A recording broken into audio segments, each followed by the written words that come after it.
Grabe ang guni-guni ni Amy. Ha? Parang nag-hallucinate na ito eh. Ha? Si Amy Marcos. Ha? Sabi ni Amy Marcos, nag-press briefing pa siya niyan ha.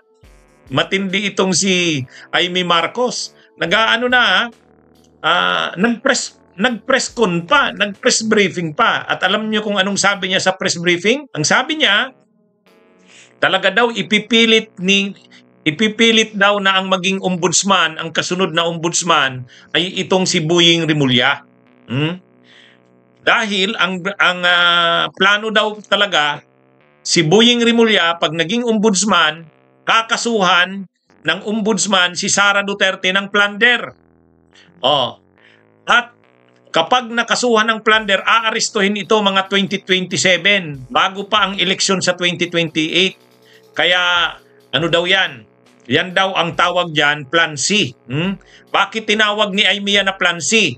Kasi ang Plan A daw, yung People's Initiative na sinulong nila Romualdez. Yan yung Plan A. Dahil hindi daw natuloy yon, nag-Plan B. Impeachment naman. Dahil wala na daw yung impeachment, kaya ngayon ang i-implement na daw ay Plan C. Ngayon, itong Plan C, kakasuhan na lang si Sara. Kailangan dyan para makasuhan si Sara, ombudsman. Para makulong talaga siya, non-bailable. O di dapat plunder. O yan, ganyan yung mga sinasabi ni mga kabunyog, mga kababayan. Kaya sabi ni Aimee Marcos, hindi daw dapat maging ombudsman si Boying Rimulya. Gagawin niya daw ang lahat. Wag lang itong maging ombudsman. Yan mga kabunyog ha. Ako hindi tayo nag-iintriga. Ano to? O ganyan talaga yung sinabi ni Aimee. O ayan, kita natin. Ayan mga kabunyog. Hindi ko kasi na-download yung video pero ayan ipipilit nila na si Justice Secretary Boying Rimulya ay maging ombudsman para maipakulong si BP Inday Sara bago mag-2027. Yan. Yan po Kaya yung mga nagsasabi dyan na tayo nang-iintriga, hindi. Siya mismong nagsabi niyan eh. Pero sa totoo, yan yung actually, linalabas ni Aimee yan kasi nga gusto niyang harangin ang pagiging ombudsman ni Boying Rimulya. Kaya ang sabi ni Aimee Marcos, gagawin daw na ombudsman si Boying kasi may misyon si Boying.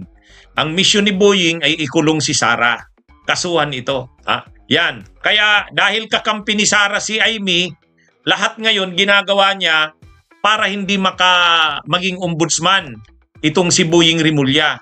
Ang hindi niya naiisip diyan, ang magdidesisyon naman diyan kung sinong magiging ombudsman, kapatid niya. Kapatid niya. Kausapin niya yung kapatid niya. Ano nga yung ginagawa niya? Kinakalaban niya yung kapatid niya. Yan ang mahirap. Kumbaga itong si Aimee, sino bang mag-a-appoint kay Boying? O di yung kapatid niya, presidente ng Pilipinas. O ngayon, talagang kakalabanin niya na ang kapatid niya. Yan ang ginagawa niya ngayon eh.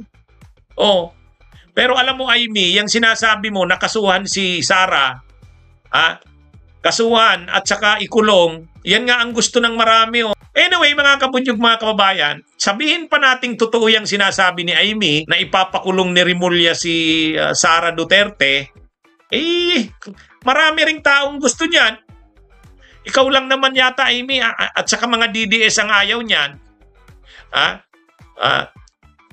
Alam nyo, nire-reveal dito ni Aimee na personal ang pagkontra niya kay Boying Rimulya.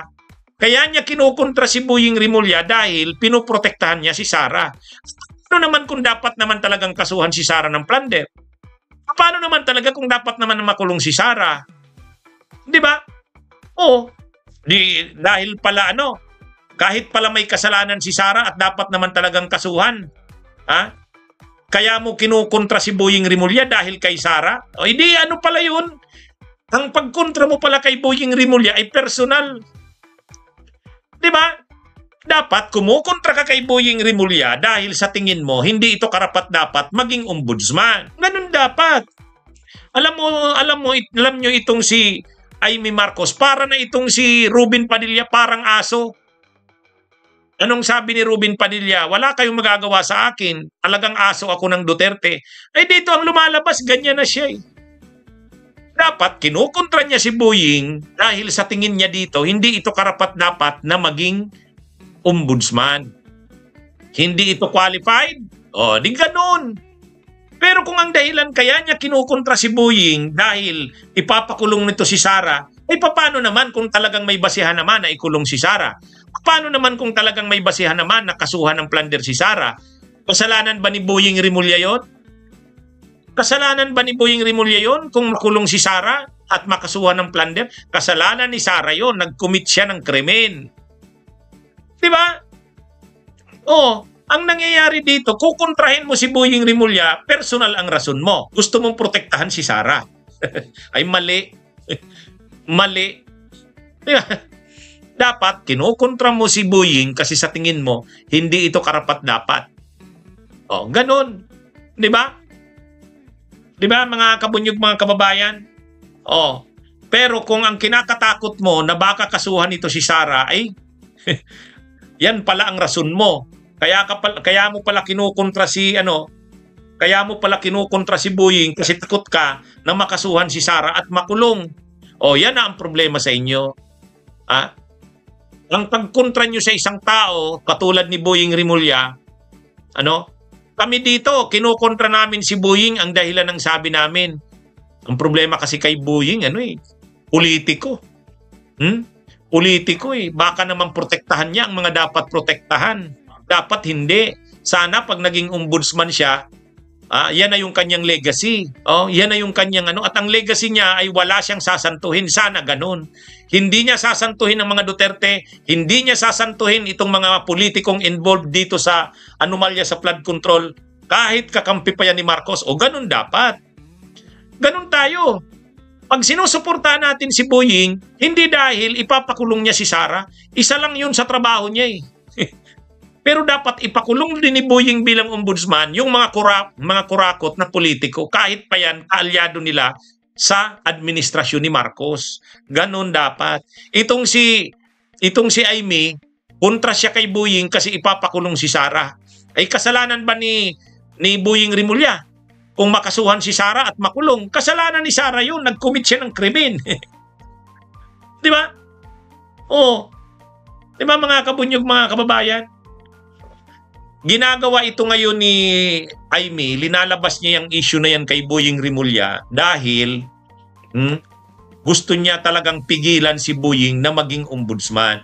Okay, ang kinakatakot niya, ipapatupad ni Boying ang Plan C.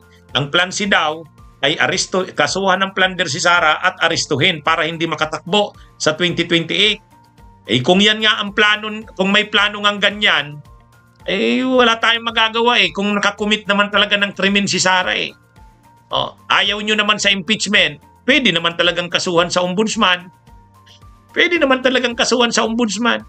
At kapag nakita naman ng ombudsman na may basihan talagang kasuhan ng plunder, dapat naman talaga kasuhan ng plunder. Kahit sino naman ang maging ombudsman, dapat talaga kasuhan si Sara ng plunder kung hindi matutuloy ang impeachment. Kahit nga matuloy ang impeachment, sa impeachment naman matatanggal lang sa pwesto hindi pa rin naman ibig sabihin yan makukulong na. Iba naman, hindi naman criminal case ang impeachment para talagang mapanagot si Sara, kahit pa ma-impeach yan, ituloy pa din ang pagkaso sa kanya. Ngayon, kung si Boying Rimulya ang maging ombudsman, talagang isampa yung mga reklamo laban kay Sara at talagang isulong yung pagkaso ng plunder. Kung makita ni Boying na mayroong basihan na kasuhan ng plunder, ay kailangan niya talagang gawin yan kahit sino pa naman ang maging ombudsman. Diba, mga kabunyog, mga kababayan? Takot kasi si Sara, takot kasi si Amy kay Boying kasi ay pinakita na ni Boying Rimulya, pinaaresto nga si Duterte. Kaya ito mga kabunyog. Anyway, na lang tayo dito kay Amy Marcos kasi parang nag-hallucinate na. Mga guni-guni na. Nung isang araw, ang sabi niya, yung OIC ombudsman daw ay sinusuhulan at pinipressure. Yun, nang-iintriga na. Grabe namang intriga ito. Kasi na sinaduran ito, nang-iintriga. Matindi. Ha? Oh, ayan mga kabunyog, mga kababayan. Sabi ni Amy Marcos, pasensyahan na lang daw, talagang haharangin niya daw na maging ombudsman si Boying Rimulya. Ang pinakadahilan niya, ano daw ito? Ang mission daw ni Boying, kaya gustong maging ombudsman, maipakulong si Sara Duterte bago ang 2027. Yan yon mga kabunyog. Kaya sabi ni Amy, pinipilit daw talaga. Ngayon, sino bang maglalagay ng kay Boying? Ay kapatid niya eh. Sinong kinakalaban niya ngayon? Yung kapatid niya pala. Kontra pala siya sa kapatid niya. Yan ang problema mo, Amy. Dapat sa'yo hindi na Marcos eh.